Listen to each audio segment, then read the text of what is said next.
তুমি এমন কি যে তোমার জন্য আমার কসরা উল্লাপ হবে? আমি বুঝে বধূ বধূওয়ালা, আর তুমি এমন করে আমাদের পদার গালি কেন? বলছে দেখো আমি হলাম দামি, এই পথে যেতে গেলে দাম দিয়ে দিতে। বলছে শোনো শোনো, নীতি নীতি কথা গতি করিলে এই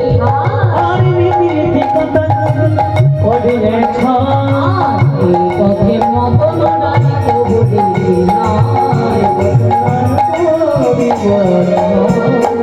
বলছে দেখো আজ বলে নয় কাল বলে নয়, নীতি নীতি আসা যাওয়া করে এই পথে, কিন্তু এই পথে মদন রাজ আছে অর্থাৎ দানি আছে তো জানি না। বলছে দেখো আমাকে কংসাধিপতি রাজ এখানে দানঘাটে রাজ করেছে, এই পথে যেতে গেলে দান না দিয়ে যাওয়া হবে। বুড়িমা ও বুড়িমা, আমি বুঝেছিলাম আজকে রাস্তায় যেতে যেতে পথে যেতে যেতে আমার বিপদ হবে, আমি আগে বুঝেছি। কেন জানো? বলে ঘরে রবা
এখন তো সব পাকা পাকা ঘর বাবা, সব এখন দরজাগুলো বড় বড়, তাই এখনকার মানুষের মাথা নিচু হয় না, আর ভগবানের কাছে নয় এখনকার কলিযুগ সহজে নত স্বীকারও করে, মানে শির উঁচু সবকিছু আছে করে বলো।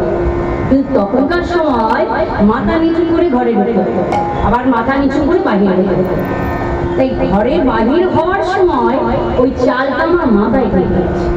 কথাই বলে না, ওরে মাথায় চাল থেকে যে একটু বসে যা, একটু জল সেবা কর, রাস্তায় কোনো বিপদের সংকেত যাবে। শুধু যে আমার চাল ঠেকেছিল তা নয় পরিমা, হাঁচে পড়েছিল, টিকটিকি ডেকেছিল, তবু আমি বাধা মানি না, পথে এসেছি।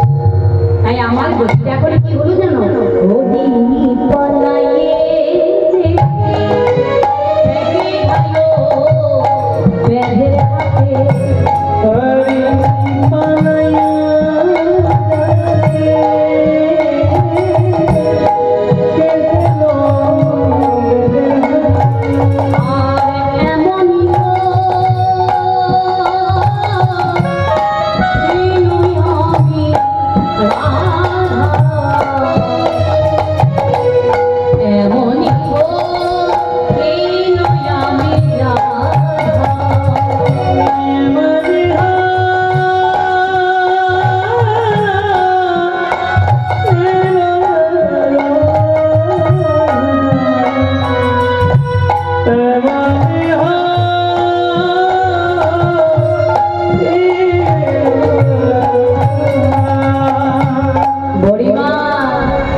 সারাদিনই আর কিন্তু ব্যাধির শিকার।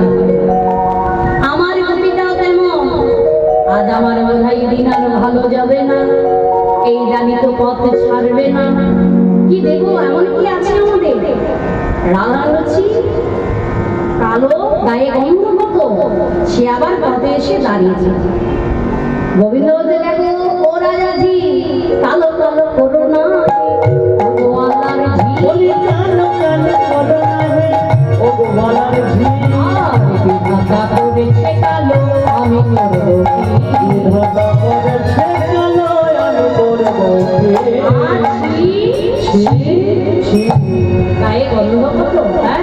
কালো মানুষ বলছে দেখো কালো কালো করো না, বিধাতা আমায় কালো করেছে। জানো না কালো জগতের আলো, কালো আছে বলে আর ওই সাদার মানগুলো আছে, পরিষ্কারের মান আছে, আছে না? যদি সবাই পরিষ্কার হতো পরিষ্কারের মান থাকতো। ওই মাঝে মাঝে ওই কালোগুলো ঢুকেছে বলে কিন্তু ভালো লাগে। ওই অমাবস্যার পরে যখন পূর্ণিমার চাঁদের উদয় হয় তখন দেখবে চাঁদের শোভাটা খুব বর্ধমান হয়, দেখতে ভালো লাগে। তাই বলছে তুমি গোয়ালার ঝি হতে পারো, এখানে ঝি কথা হলো কন্যা বা বধূ বা মেয়ে বলা যায়। তুমি ওই ঘরের বধূমাতা হতে পারো, কিন্তু কালো তুমি নিন্দা করো। কালো নামের করে জগতে বিলায়, কালো নামের জগতে বিলায়, কালো গাছের কটা তাল ফুটিয়া খেলা,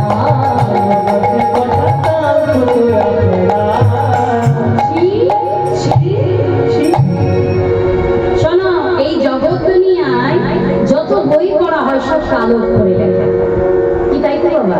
আর দেখবে কত লাখ লাখ টাকা দিয়ে কতজন ওই বই কিনে পড়ছে, জ্ঞান অর্জন করছে। তাহলে জ্ঞানের ভান্ডার কিনতে গেলে কালো কিনে টাকা দিয়ে দেয়। আর ওই কয়েকজন কালো গাছে কটা তাল, ওই যে কটা কটা তাল গুলো হয় ওগুলো বড় তেতো হয়, খাই বাবা ওই তেতো ফেলে দেয়। শোনো আমাকে কালো বলে ঘৃণা, কালো তোমার মাথার কেশ কত শোভা, কালো তোমার মাথার কেশ কত শোভা, কালো তোমার মাথার কেশ। একটা রমণীর যদি কালো চুল না হয়, কেশিনা চুল, রমণীকে ভালো লাগবে? ভালো লাগে না। তোমার ওই যে কালো কেশ কত সুন্দর। শোনো এত কথায় কাজ নেই বাপু, তোমার কি চাই সেটা বলো দেখি। এই তো পথে এসেছো, এটা প্রথমে বললেই হয়। তাহলে শোনো আমি যা চাই তোমরা দেবে তো? বললো হ্যাঁ দেব দেব দেব। তাহলে আমার কিন্তু এক দুটো নয় 5টা দান চাই। দেখুন মায়েরা আমি যা দান চাইবো আপনারাও দেবেন, কিন্তু দান ঘাটে পার হতে গেলে আপনাদেরকে কিন্তু আজকে দান দেবেন না? কি দেবেন তো? হ্যাঁ কিনা? আরে অনেক তো মান রাখার জন্য হ্যাঁ বলো, দেবেন না দেবেন পরে ভাবেন, এখন তো সম্মানের খাতিরে হ্যাঁটা বলো। হ্যাঁ বা তাহলে শোনো আমি প্রথমে কি দান চাই? 1 লক্ষ দান নেব শিখার সিঁদুর, 1 লক্ষ দান নেব শিখার সিঁদুর, 2 লক্ষ দান নেব চরণে সিঁদুর, 2 লক্ষ দান নেব চরণে সিঁদুর। 1 লক্ষ দান শিখার সিঁদুর। এখানে কীর্তনিয়াকে সিঁদুর পরাতে হয়। সিঁদুর পরালে কি হবে? চির আয়ুষ্মতি হয়। তাই রাধারানী স্বাধীনবর্তিকা নায়িকা ছিলেন, তাই রাধারানীর কাছে ওই সিঁদুরটা কেন চাইলেন? গোবিন্দ বলছে তাহলে শোনো, পুরো বলা গেল কাল আমি উঠিবার তরে, আর সিঁদুরে ছটায় পালা,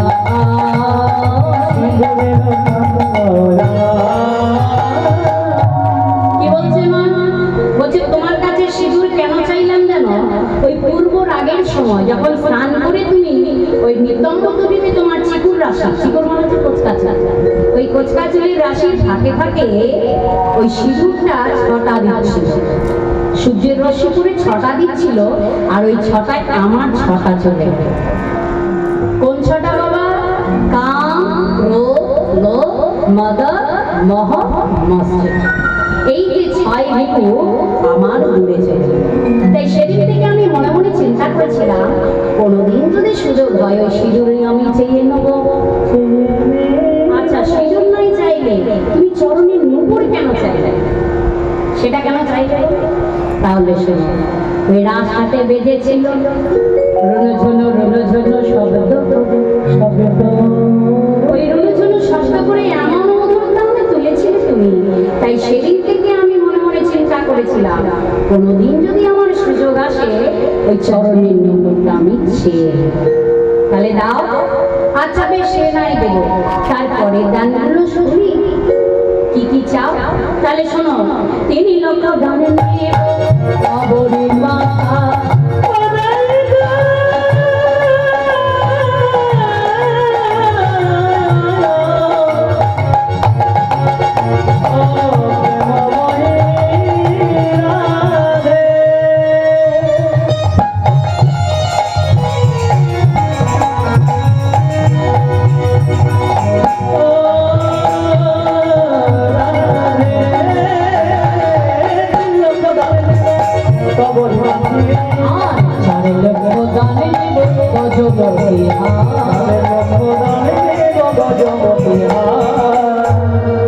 কি চাইলো মা?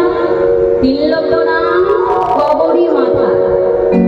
বলছে কবরীটা কেন চাইলে? বলছে শোনো, ওই যে রাসের পরে যখন কুঞ্জ বিলাস হয়েছিল, রায়গানু দুজনে যখন জড়ায়ে জড়ায়ে শয়নে ছিল, ওই জড়ায়ে জড়ায়ে শয়ন করতে করতে রাধারানীর মাথায় একটা ঝম্পক মণি ছিল। ওই ঝম্পক মণিটা এত সুন্দর ছটা দিয়েছে যে ছটা পেয়ে আমি সেদিন থেকে বিকাইয়ে গিয়েছিলাম। তাই মনে মনে ভেবেছিলাম ওই মাথার কবরীটা আমি ছিঁড়ে নিই।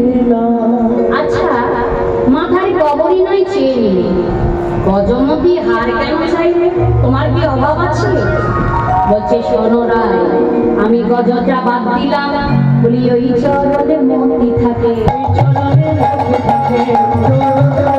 আমি গজটুকু তুলে দিলাম, ওই চরণে মতি থাকে। আমি গজমতি মানে গজটা তুলে দিয়ে তোমার ওই রাধা রানীর চরণে আমার যেন মতি, এটাই আমি চাইলাম। আচ্ছা, এবার তো বুঝলাম, এবার তোমার শেষ গানটা চাও। বলে 5 লক্ষ দানে নেই পঞ্চদান আমার